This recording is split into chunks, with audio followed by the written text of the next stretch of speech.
What's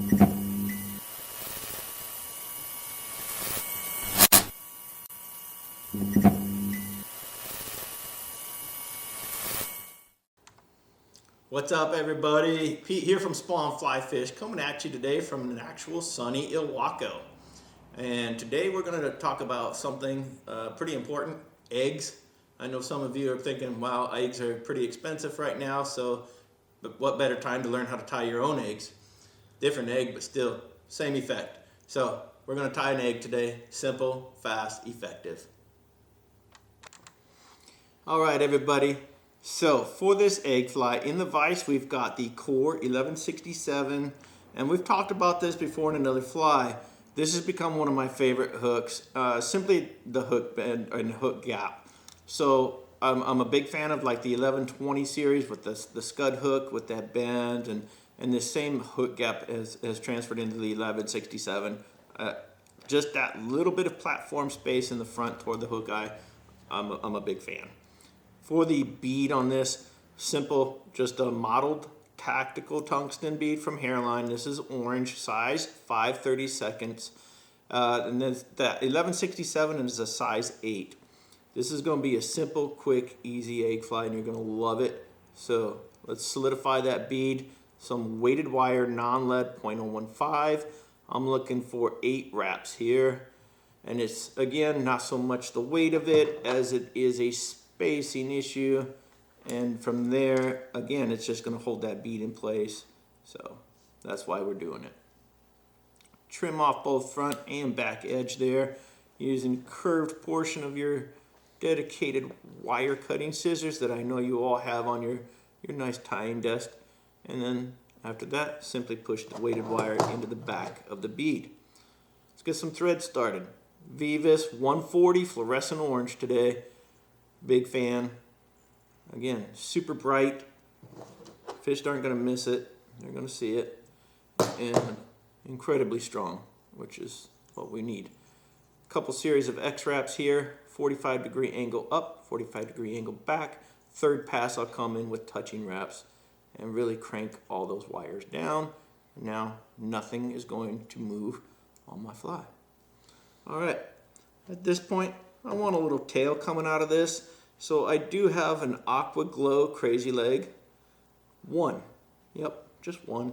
All I'm going to do is bend this around my thread, bring the thread to the hook, and try to keep it on top here for a second. All right, so at this point you can see that leg is on there, but I want this to come out just like so. So I'll just tie down a couple times, and now I've controlled the legs. So they're going to come off from behind that egg just like so. Look like something's trying to hatch out of there. And we'll go about a hook length and trim that.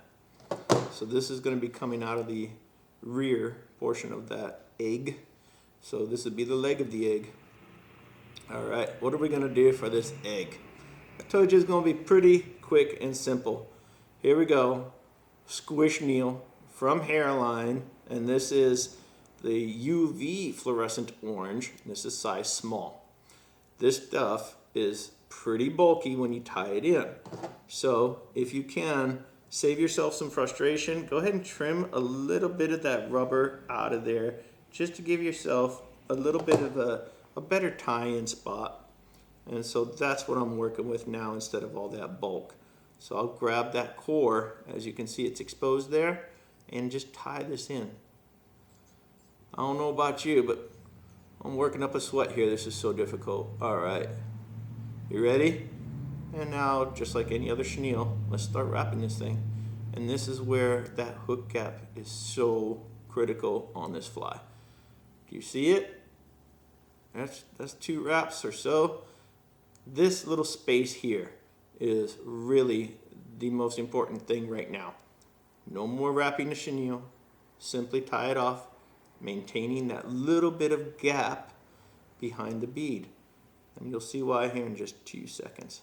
I really want to cinch this chenille down, so I'm taking my time, working it through that. Wiggle, wiggle as you go with that thread too. And now I'm in front of the chenille behind the bead. I can trim this safely out. Voila. Let's see how we're looking. Look at that. pretty good looking egg so far. Now, do you see those little legs right there underneath? I don't like them there. So this is the time for me to trim those out. Not after, before our last element. All right, make sure those legs are where we want. I'm gonna create a little bit of a clean spot here.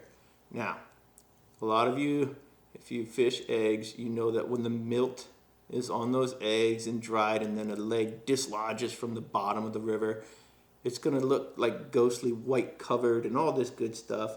And there are egg veils and different materials, but why would you have to buy a separate material? I bet you have some Senyo's laser dub sitting around somewhere. If you do and it happens to be white, grab a little bunch and then simply start pull out some fibers. Go on top of yourself there, pull out some more fibers. And guess what? We're getting that really ghostly looking white that's just gonna match the milt of an egg that's been in the red for a minute, that was fertilized, some reason got dislodged, and this is gonna cover our egg. How do we get it on? We're not gonna dub it, we're not gonna do anything crazy, but if you watched how we did the legs, we're just gonna fold this laser dub over itself, and then we'll just bring it right to the hook like we did with the legs. At this point, take your time and work that dubbing all the way around.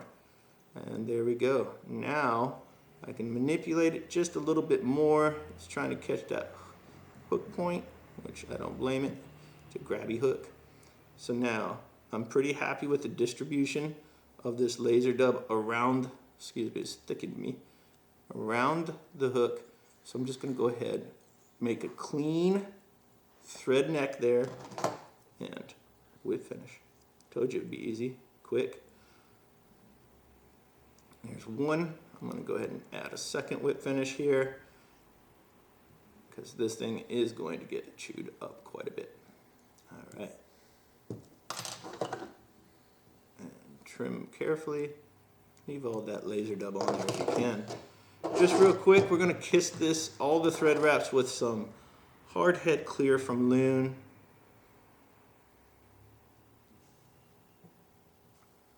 Just to give us a little more strength and hopefully catch an extra fish or two.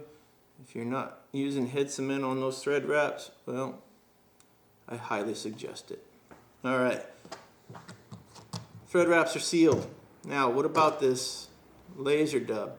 All I'm gonna do is very gently, I'm not gonna grab all of it at once, just start picking at it a little bit here and there. Simply pull it back. You don't have to get the scissors out and trim, trim, trim. Just pull off what you need, and there we go. I'm happy. That looks like a nasty fertilized egg that gets dislodged from its red, and it's just gonna be bouncing along the bottom of the river. And unsuspecting trout, everybody that's in the system right now knows what those eggs are because the salmon have been in there and they've done their deal. They've moved on and passed away, whatever, and they're feeding that river system. This is the last part of it here, and they know what to do. Hope you guys enjoyed. Tie a bunch. If you like this video, please hit like and subscribe. We'll see you guys on the water.